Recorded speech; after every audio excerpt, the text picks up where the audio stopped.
Jennifer Granholm and Shanlon Wu. Shan, we have ethical, we have campaign finance, we have potential lobbying or FARA. Take me through from least to greatest. So ethical, campaign finance, FARA, where's the line on each? Well, they're all sort of equally situated, Chris. Let's start with campaign finance. Obviously, if he is seeking the help of a foreign country to help in a domestic issue, to help with a campaign, thing of value, that's the campaign finance problem, the violation. With regard to FARA, a little more nuanced. If he actually concluded these deals where he is trying to work for the Ukrainian government, then he would have had to register as a foreign agent for them. Possible, even if he didn't conclude the deals themselves, that other documents would show that he really was working for them, since he apparently likes to work for free. Shan, when do you have to register? Let's role play it for people to make it a little bit more accessible. So I'm the Ukraine guy. Rudy, help me. I want to get some meetings. I'm a big shot Ukrainian former prosecutor. I'm big in Ukrainian politics. I'm Mr. Lutsenko. Go hook me up with Barr and these guys. They're your friends. I need to register. What if I'm not going to pay you? That's really interesting, because there's a lot of focus, and Giuliani likes to talk about he's not being paid. It's not necessarily the payment, it's your loyalties as a lawyer. Who are you working for? And that can trigger the FARA requirements as well. All right, so we have what this means for Mr. Giuliani, which has to be a little bit gray right now in terms of fairness. We've got to have more facts. The idea that they had a signature on an agreement, well, look, that doesn't sound good if you had a signed agreement, but did you act on that agreement? That would be the key fact. We'll see. Jennifer, now it's, what does this say about the situation? Well, if nothing else, it makes it look shady, which is what it has looked all along. What does it mean for the politics of impeachment? Well, first of all, let's be clear that if this were consummated, and we don't know, obviously these are documents, we're not exactly sure if they were from the Southern District of New York, where he's under investigation, but we don't know exactly what it is. If it was, then it would show a huge conflict of interest. From the perspective of Well, hold on, Jennifer, again, help people understand. Yeah. Jennifer was Attorney General and Governor of Michigan. Shanlon Wu was obviously a big defense attorney. Ethical conflict of interest, so what? Do I go to jail for that? You know what I mean? Where's the line where it becomes a problem for Rudy, other than with a bar association?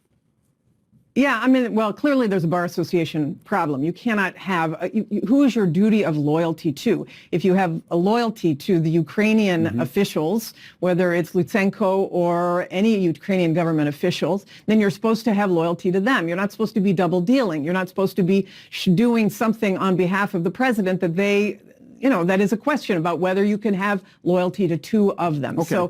So that's it's an overall conflict, which is not, to me, this issue about a conflict is less of an issue because we don't know that he signed it yet. Right. But certainly it's a question about the Southern District of New York. If in fact Rudy Giuliani is under investigation, and if in fact, depending on what the president does, so he sends out these signals saying that he wants that Rudy is a warrior, but he has other clients. I didn't send him out. I mean, he said that repeatedly. I didn't send him, but you can look in the phone call with Zelensky to see that the president told Zelensky to talk to Giuliani. Right, the president created a problem for both of them, but give me your bottom line. Yes. Yeah, but the bottom line is, what happens in the Southern District of New York? What if he is indicted? What happens to Bill Barr, who is obviously this is the Department of Justice, and the Southern District of New York is underneath Bill Barr. Bill Barr is implicated in this too, because he's been sent across the world to be able to try to dig up dirt on the Bidens. And so does he recuse himself? Does he stay out of it? And then what does Rudy Giuliani do? If he's indicted, does he drop a dime on the president, or does he take a bullet for the president? And some of that will depend on how the president faces him. If the president throws him under a bus, you better believe Rudy Giuliani is going to be less inclined to take a bullet. The president created a problem for both of them, Shan, because when he said, I don't know what Rudy was doing, I didn't send him over there. First of all, he created a problem for himself, because that's not what he's said in the past. That's not what Mr. Shanlon said. That is not the aggregate understanding of the testimony from last week. That's not what the president said, as Jennifer referred us back to, again, the perfect phone call. He clearly had knowledge of what Rudy was doing, and he instructed Mr. Zelensky to be in contact with Rudy. Why would he do that if he didn't know what Rudy was doing? But in saying so, not only does he create another situation of truth abuse for himself, but he puts Rudy in trouble. Because what if the president is believed? So wait a minute. You were the president's lawyer, but you were over there doing things that he didn't know about? Were you operating in the interest of your client or not, Shan? It's a problem for both, isn't it? Oh, absolutely. I mean, obviously, Trump's trying to distance himself from Rudy, but back on the ethical front, that creates big problems for him because what exactly is he doing? Maybe he's just doing business for himself with the Ukrainians. That's the ethics issue. If he is doing business with the Ukrainians, he is right back in the hot seat on FARA.